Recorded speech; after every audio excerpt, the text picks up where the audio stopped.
guys, welcome back to Andy's Dinosaur Reviews, and today we are going to check out another of these brand new Guilherme Bilinski Art Land Before Time models. As you can see, this time we've got Cera the Triceratops, and this one looks really cool, as all have so far, and this is now the third of these figures that we have in this line.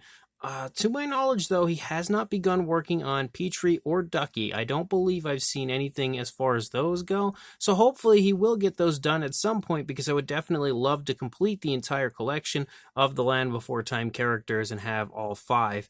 But again, we have Cera this time around, and she looks about as angry and, I guess kind of ferocious as she always is, because she's got a bit of an attitude problem, and he sculpted that out, and it really resembles that as far as her facial features and just the appearance as to the way the model is standing and everything. He's done a very good job of showing off that side of Cera here with this incredibly cool Land Before Time model. So, as always, let's jump to a closer look at this right now. So, starting up here at the head sculpt of Cera, you can see again when it comes to the likeness of Cera, he's captured it perfectly as he always does. And not only that, I love how good of a job Guilherme Bilinski Art does at bringing forth the character of the dinosaur into his models. Because when you look at Littlefoot just looks really happy. When you looked at Spike had that goofy puppy-like look to him. And now when we look at Cera, you can see that she has that kind of grumpy, angry look to her.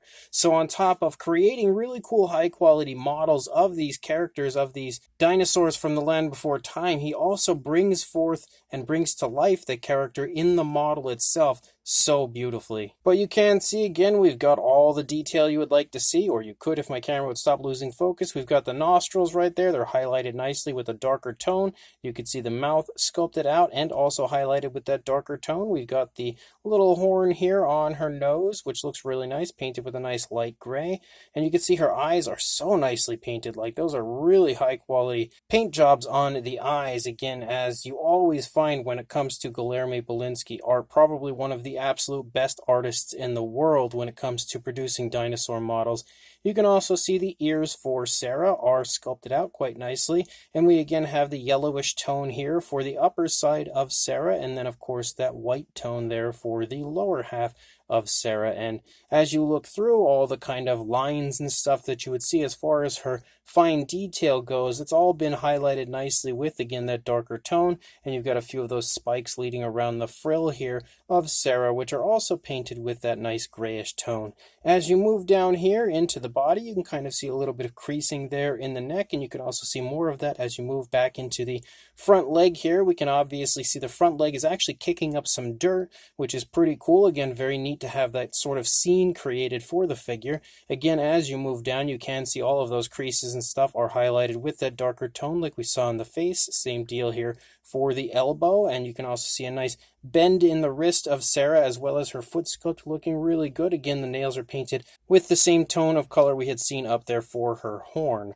And as you move back, you again see that light tone of color here for the lower half, and then you move up, and again we get back to that yellowish tone. You can see her spinal column here moving along the back of the model, and again a few more lines giving it that very obvious drawn sort of a look, that that animated style that you would expect to see. You can also see the rear legs are kind of like pushing against dirt as well, and that's obviously showing you that she's trying to keep herself, steadfast in that spot as she kicks up dirt with her little defensive display she's got going on. We've got some creasing back there behind the knee. You've also got the kneecap here in the front of the knee, a little bit of creasing in the ankle, and again the foot sculpt right there with, again, the nails painted with that gray. And you've got a few more creases as you move out into the tail, as well as a nice little curve to the tail as you lead out.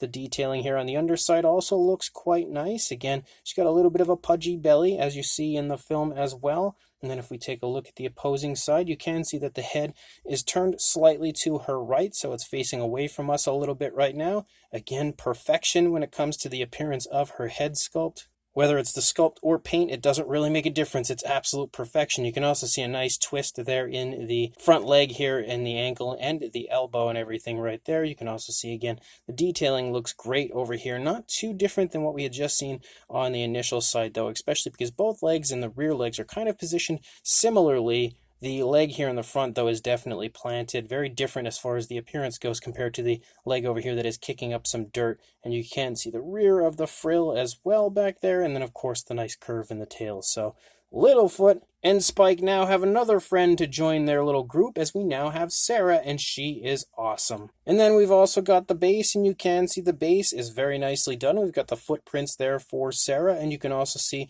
again, kind of a nice earthy area here where she is standing. You've got some more stones and pebbles and stuff here all over the place, as well as a nice little kind of a larger rock and then some smaller rocks and stuff here next to it. And you can see just how realistically it's painted. Like, there's some nice variation of color there on those stones, as well as a nice wash. But you can also see the area where Cera has now dug up the dirt here, as she's obviously, again, giving us that sort of defensive display that she has going on. And it looks really, really cool. You've got a few pebbles there that she dug up as well. And then, of course, Guilherme Bilinski, and the date that this was sculpted.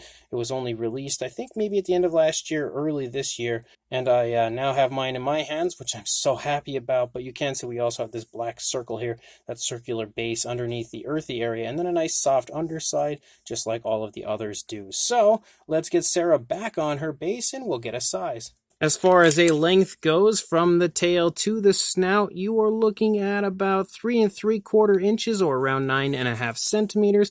And then for a height, the top of the frill, about 2 1/4 inches, or around 5.5 centimeters. Of course, it would be a little bit shorter if she weren't on the base. If she was just standing down here, it's going to be a little bit shorter, but it obviously makes sense to actually measure her correctly on the base itself. But for a size comparison, there is Mr. Papo T-Rex, the Attack Pack Golovosaurus, and Robert Muldoon from the Mattel Jurassic World toy line next to our Cera. But if you happen to have watched my Littlefoot review and or you watched the Spike review, you'll already have a pretty good idea as far as the size of these figures, because they don't differ too far from each other.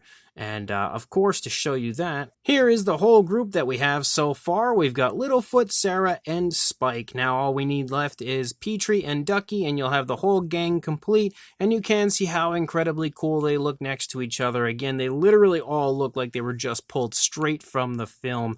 When I say that these are perfection for Land Before Time models, that is no joke. They are absolutely that perfection. And again, I don't feel like we need very many comparisons. I really don't know that we would do any more so than we already have. They are very small. It's pretty obvious. Well, not really super small, but they're pretty much right there in the size range you would probably expect for Land Before Time models. And again, at this point, I think I've probably expressed that with the last few reviews. So this brand new Land Before Time Cera model by Guilherme Bilinski Art is yet again another fantastic addition to my collection, and something that I never thought I would have the pleasure of one day owning would be high quality Land Before Time models. These are just so cool, so different, and so unique compared to most of the other models that you often see me review here on my channel. So that's one thing that I actually love about these. You know, it's kind of a breath of fresh air to have something like this as far as a Land Before Time model, because you don't see them very often, and you really don't see them as good as these, because these all look like they were pulled straight from the film, right out of the Land Before Time, and brought here onto my review station. And Cera is no different. She looks so good. The sculpt is very, very nicely detailed, exactly as she looks in the film. All the detail has been brilliantly applied by Guilherme Bilinski Art to replicate her perfectly into this model, as is the coloration. Again, the tones of color used, it's honestly perfect. It looks exactly like she looks in the Land Before Time, just showing you how unreasonably talented Guilherme Bilinski Art is. On top of that, as I said earlier in the review, I love how he's just applied so much attitude to Cera, because if you are familiar with the film, you'll know that she's kind of a little bit moody. You know, she gets angry from time to time, and that's perfectly displayed in the model, as she has that angry look as she's standing there just kind of kicking up some dirt with a bit of a defensive display. You know, I couldn't think of a more perfect pose or display for a Cera model than what Guilherme has done here. And the base itself, just like it was with all the others, looks great. It looks really nice, really high quality, but also still follows that kind of animated visual, so it fits perfectly with the Cera model herself. So as a whole, this is another amazing release, as everything always is from Guilherme Bilinski Art, and something that I very highly recommend purchasing. So if you are interested, make sure you check the links that I will include in the description to the social media accounts of Guilherme Bilinski Art, or of course, if you do not have social media, you can contact me and I can contact him for you to help you place an order. One way or another, I recommend picking up either this Cera or any of the others that he has sculpted out and released so far, and make sure you also like, comment, and subscribe, and I will see you in the next review. Thanks for watching.